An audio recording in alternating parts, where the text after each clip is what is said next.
Water కొంచెం గోరువెచ్చని చేస్తాను. బొబ్బర్లు, పెసలు, శనగలు ఇవి ఎండలో పెడుతున్నాను ఇప్పుడు.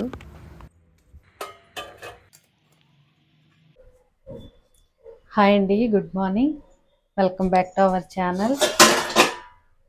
ఇది నా ఎర్లీ మార్నింగ్ అనమాట. మీకు నిన్న మునగాకు పొడి చూపించా కదా, అది ఎర్లీ మార్నింగ్ తాగుతాను, ఎలా ఉండిద్దో చెప్తాను. ఇంకా నేనైతే ఇంటి ముందు ముగ్గేసి చిన్న చిన్న యోగాసనాలు అయితే చేసి చిన్న పావు గంట ప్రాణాయామం అయితే చేశాను. మనం ఏ పొడి తాగినా కూడా కొద్దిగా హాట్ వాటర్లో తాగమని చెప్తారు కదా, వాటర్ కొంచెం గోరువెచ్చని చేస్తాను. ఈలోపు లెమన్ తీసుకొస్తాను.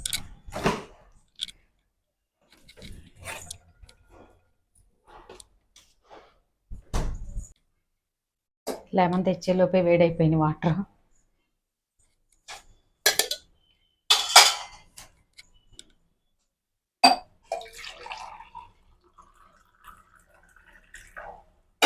పర్లేదు, గోరువెచ్చగానే ఉన్నాయి.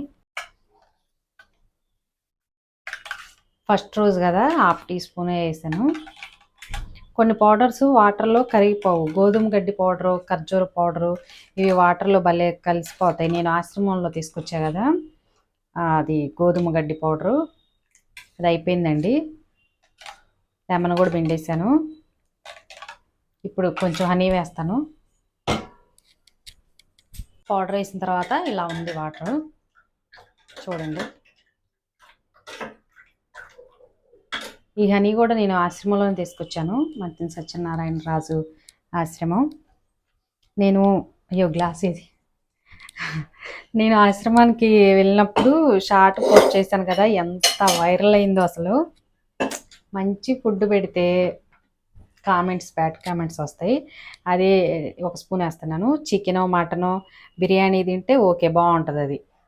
నేను ఆశ్రమంకి వెళ్ళి మంచిగా అక్కడ స్ప్రౌట్స్ అలాగే పుల్క అవి తినేది షార్ట్ పెట్టాను, చాలా వైరల్ అయిందండి. నాకు బాగా ఫాలోవర్స్ వచ్చారనమాట.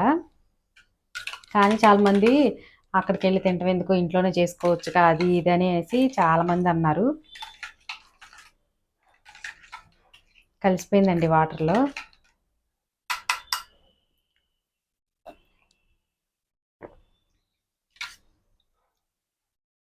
ఆకు అరోమా వస్తుంది కానీ టేస్ట్ అయితే ఏం లేదు.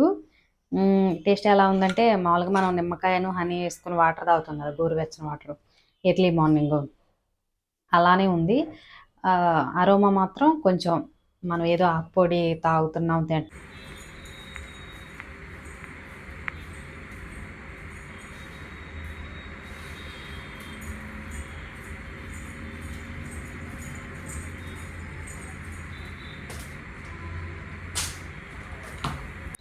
స్ప్రౌట్స్ ప్రిపేర్ చేస్తున్నా కదా, వాటి కోసం తెప్పించాను. ఎక్కువ ఉన్నాయి కదా, కొద్దిగా ఎండలో పెట్టేసి తర్వాత మనం మంచిగా స్టీల్ డబ్బాల్లో సర్దుకుంటే బాగుంటుంది అనేసి అట్లా పెట్టానన్నమాట. ఎందుకంటే మనం డైరెక్ట్గా అలా తీసుకొచ్చి పెట్టేసామంటే పురుగు వచ్చేసిద్ది. ఇవైతే మినుములు, అలాగే బొబ్బర్లు, పెసలు, అలాగే శనగలు అనమాట. మినుములు కూడా దోశలకి ఇడ్లీకి కూడా ఎక్కువ మినుములే తీసుకొస్తున్నాయి ఈ మధ్య. ఇంకా పొట్టుతో సహా అలా బాగుంటున్నాయి దోశలు కూడా, పొట్టుతో సహా తీసుకోమని చెప్తున్నారు కదా.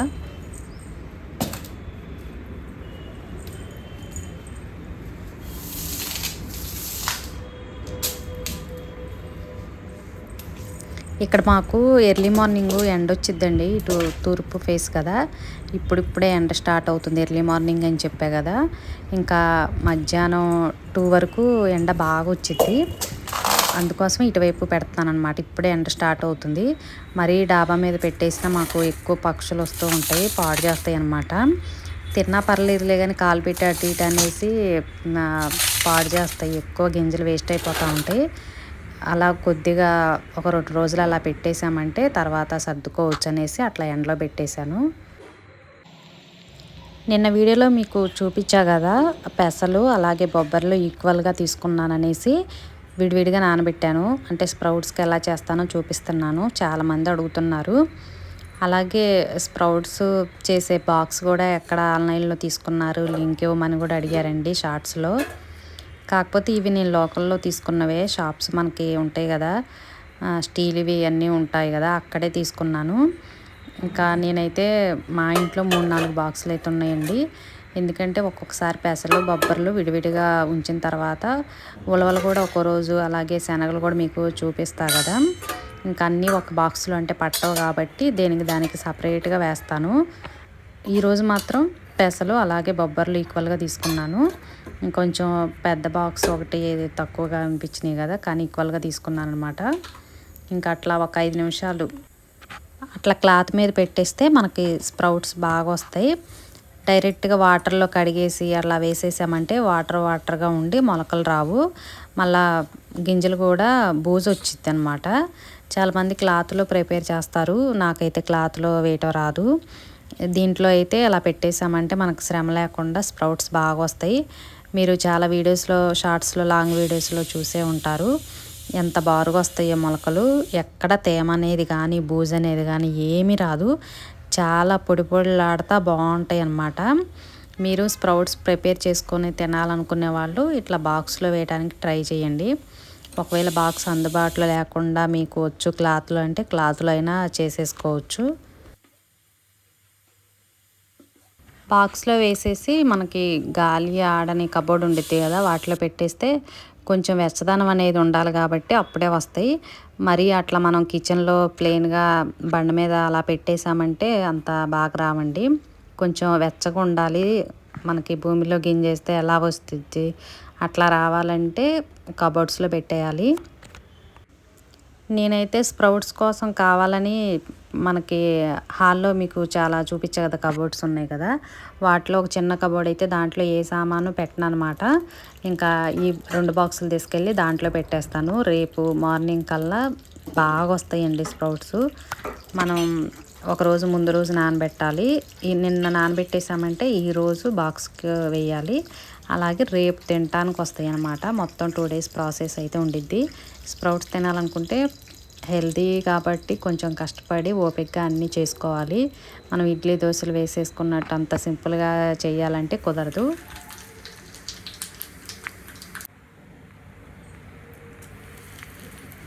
ఇక్కడైతే ఇడ్లీను సాంబారు అలాగే చట్నీ అయితే చేశానండి. సాంబార్ అయితే రెడీ అయిపోయింది.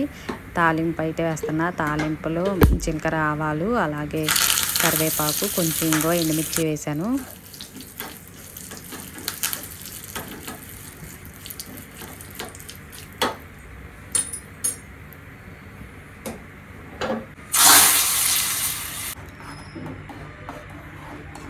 ప్రదీప్కి అయితే సాంబారు ఇష్టం లేదు, ఒకవేళ తిన్న ఒక ఇడ్లీకే కంపల్సరీ తనకి చట్నీ కావాలి. చట్నీ కూడా చేశాను. ఈరోజు అయితే కొబ్బరి చట్నీ చేయలేదు, మ్యాక్సిమం కొబ్బరి చట్నీ చేస్తాను. కొబ్బరికాయలు అయితే అయిపోయినాయి, మళ్ళీ తెప్పించాలి. తెప్పించేసి మొత్తం తీసి ఫ్రిడ్జ్లో అయితే పెడితే మనకి మార్నింగ్ హడావుడి లేకుండా ఉంటుంది.